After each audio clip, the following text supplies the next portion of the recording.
Hi everyone. Good afternoon. I'm Amy.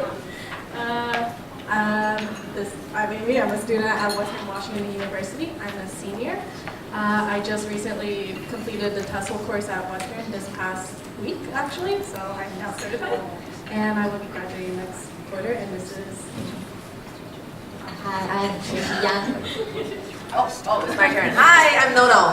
Hi. Hi. So my presentation is going to be mostly about my journey throughout this past 9 months, I guess, and the differences and similarities I found between teaching online versus in the classroom. But before we get to that, we have a song. So Nono and Tracy have been trying to make a singer out of me for the past few months, and I'm not mad, so please bear with me. So this song is called Rice and Noodles. This is a song that we used in our lesson at the very beginning, I believe. And so this song is actually really funny because if you mention any of these vocabulary words, it's like a trigger word, and all our students immediately start singing it. So here it goes. You can first listen to me sing it. It's teamwork. Okay, good. Thank you. Rice and noodles, rice and noodles, sandwich fish, sandwich fish, tea and water, tea and water, ice cream cone. So that's the song, and we used TPR with this song, and it was really, really successful. So if you guys could join me in this next round, that would be lovely. 5, 6, 7, 8. Rice and noodles, rice and noodles, sandwich fish, tea and water, ice cream cone. And then we made it a little bit more extravagant by tearing off the lyrics. So Nono, Tracy, and I will start singing the song, and then you guys will join us after we finish the first line. So maybe you should do the second part with them. Okay. So Tracy and I will lead it, and then you just follow Nono. Rice and noodles, Rice and noodles, sandwich fish, tea and water, ice cream cone. Yay. Good job, that was a song. Thank you.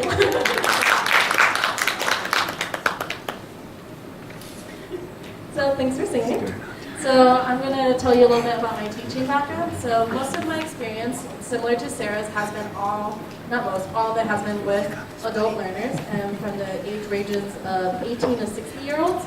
And I've taught with IEP level students at Western Washington University, and I did my practicum this past summer in Mexico at a university, so I taught engineering students there, which was really fun. And I've also taught adult learners at a language school in Mexico as well. So before we get into our project, this is Katie. So originally Katie was supposed to be part of this program, but she couldn't be here for the fall quarter, so I took on her responsibilities in the fall, and she took on my responsibilities over the summer when I was in Mexico. So these are my amazing partners. This is Nono. This is Tracy. She will try to deny that it's her, but it's her. Nona and I are used to looking ugly. So the first meeting I ever had with the students was really nerve-wracking for me because I had to live up to the expectations of Katie, and that was pretty intimidating. So I was really nervous, but I remember that the only way to get through anything for me personally is laughing it off. So I used lots of TPR. This lesson was specifically about food. So we would talk about like beef coming from cows. So here's me trying to be a cow with horns. And then for pigs, I would go like this and make pig noises. And although the lesson had a lot of setbacks because I was unprepared, I felt like, it was also pretty fun. So some differences I've learned between teaching online and in the classroom is classroom management. That was a huge thing I've learned.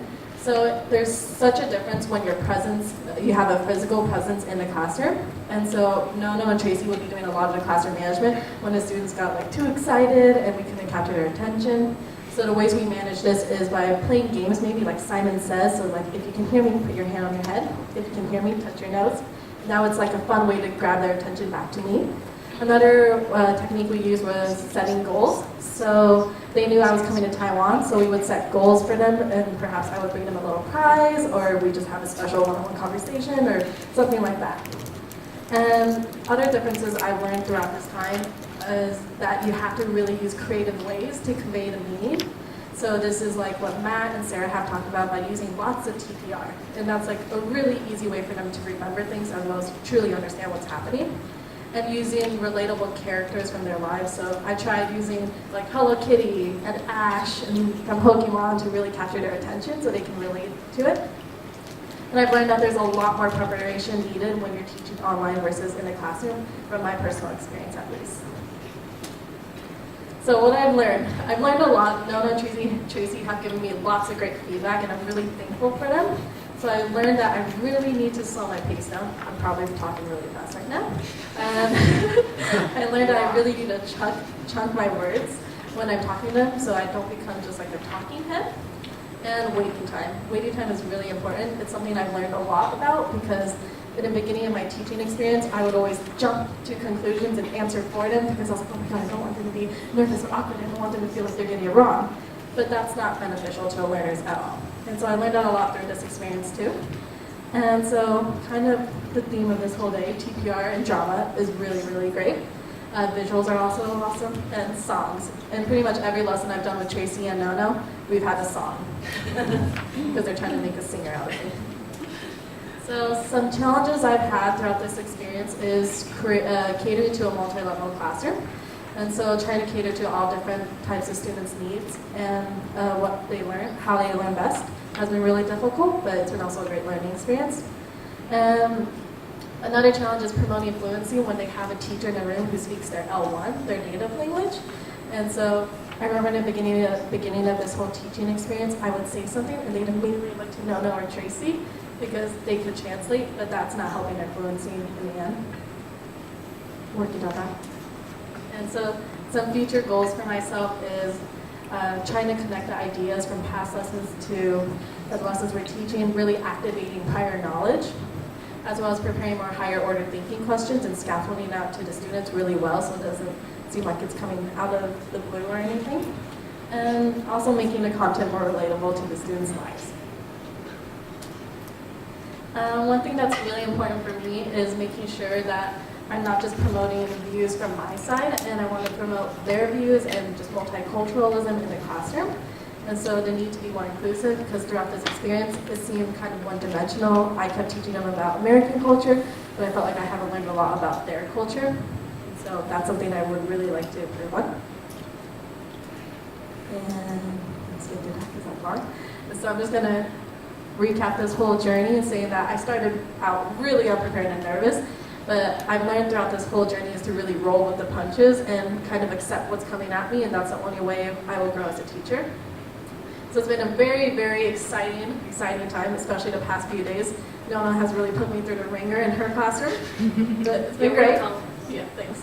And I'm really just thankful for having such great partners to Tracy and Nono. They've been so patient with me throughout this whole time. They've given me a lot of good feedback, and they're so genuine in their actions, and I can see how much they really care for their students' education and just their students' lives. And I really appreciate having such great partners like that. And thank you.